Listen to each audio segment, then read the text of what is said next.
Hello everyone, my name is Dr. Andrew Booth. I'm one of the co-coordinators on the ScHARR 6044 module, and we've developed this little teaching package to help you to pass your assignment.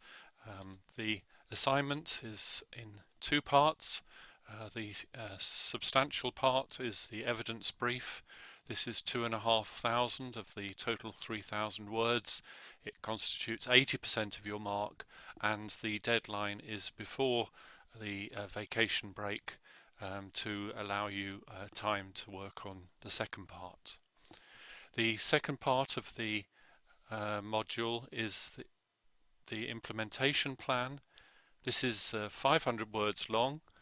We say or equivalent, and I'll explain that shortly, but it means that it can be in a number of formats, not necessarily just text. It constitutes 20% of your mark, and this is due in early February. The dates are given on the slide. So first of all, thinking about assessment 1, the title of this is an evidence briefing. The real advantage of this is you can pick a topic that you're interested in and locate it within your own context. So you'll be bringing your context to the problem.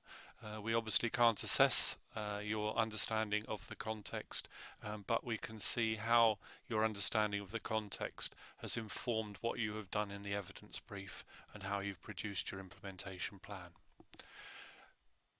What you will notice is that as you work through the module, you are required to complete mini tasks, such as, for example, identifying a systematic review in your topic, critically appraising that review, critically appraising a quantitative study, critically appraising a qualitative study. Now, these are not the actual components of the evidence brief, but they are skills and tasks that help you to prepare the evidence brief.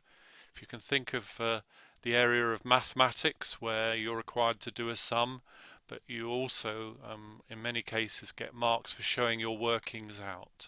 So your portfolio is, if you like, your workings out for your evidence brief. And for that reason we allow you to submit the portfolio as an appendix. It doesn't count towards the word count, but it may help us to understand how you've got to the conclusions you have through the evidence brief. What we're looking for in an evidence brief is that you specify a health topic and a context. So we've given you a variety of examples here. So the topic could be insecticide resistance and the context could be Ethiopia, or it could not just be on a country level, it could be a region, locality, or particular town or city. As we've said, the word limit is 2,500 words, but we exclude tables and references because these are an important part of communicating your message. The second part of the assessment is the implementation or action plan. This is where you take the evidence from your evidence brief. It's very important to make sure there's a connection between the two and interpret it within your chosen context.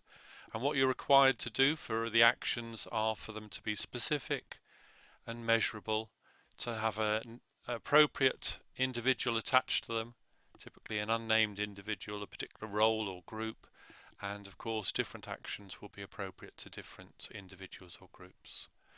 Now the word limit for that is 500 words.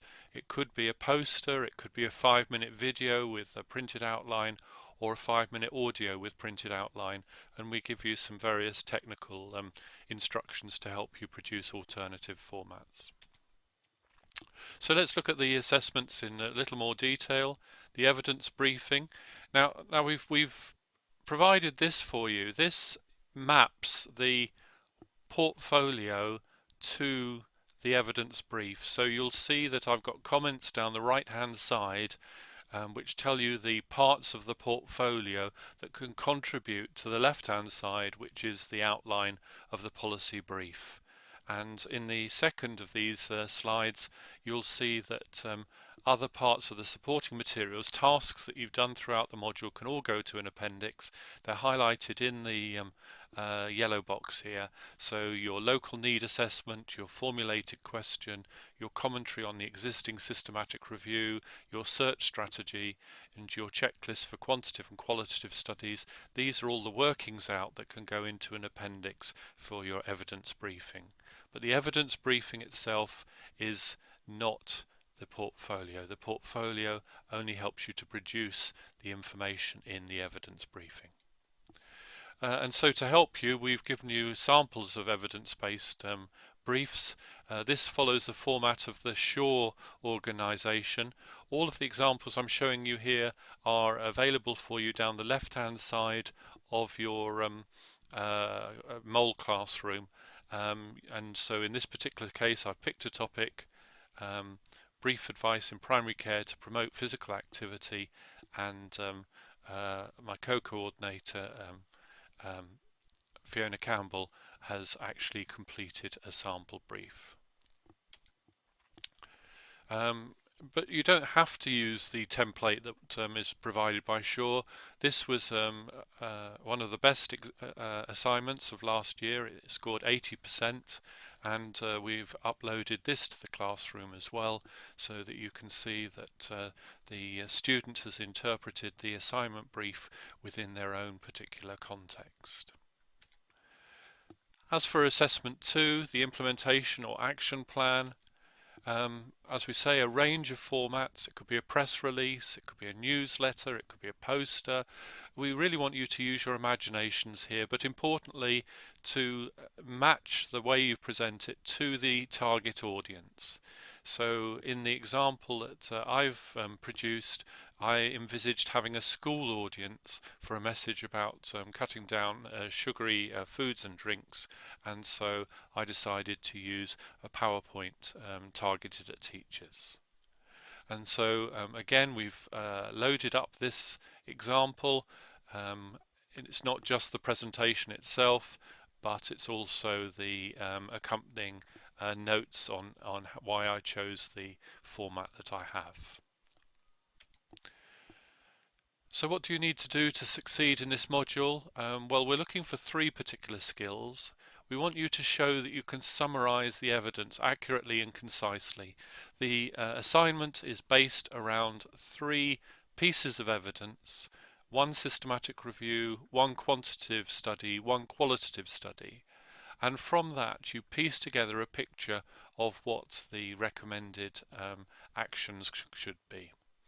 We want you to show that you've thought about your context. Who are the audience? What is the situation on the ground? Who are the people that have to be changed or influenced in order to implement your action plan? And then finally, with both the evidence briefing and the action plan, we want you to show that you're able to communicate well with accuracy, so your statement should be supported factually, with brevity, so you should observe the word counts and indeed will get penalized as usual if you don't meet the word counts, and with clarity, so we can see what the evidence means and how it should be actioned. So in learning from this module, we want you to consider the different types of evidence that may be appropriate to your particular question. So there will be some of your questions may not be suitable for randomized controlled trial evidence. Some may be suitable for RCT evidence, but that evidence may not be available. But you may have a qualitative question. It might be about implementation of something or patient's attitudes. And so we want to see you acknowledging the different types of evidence for your particular question. And again, we want you to show how thinking about your context has informed what you've selected as relevant material and the recommended actions that you make. So an immediate task for you is to try and identify the topic within which you're going to be working and to define the context. And having this topic and context pair will be a good starting point. We recommend it by week 4 so that you can then go away and find some of the existing systematic reviews relevant to your topic area. Of course, we're very happy to answer individual queries about your assignment and your topic and context choice. Please feel free to email myself a.booth@sheffield.ac.uk, and I will endeavour to reply to you as soon as possible. So all the best with your assignment. You'll see that if you build up your portfolio week by week, completing the tasks, then you should have no difficulty in producing the evidence briefing, either using the existing template or a template of your choice, and then the accompanying action plan using a format of your choice appropriate to your particular audience. Thank you for your attention, and goodbye.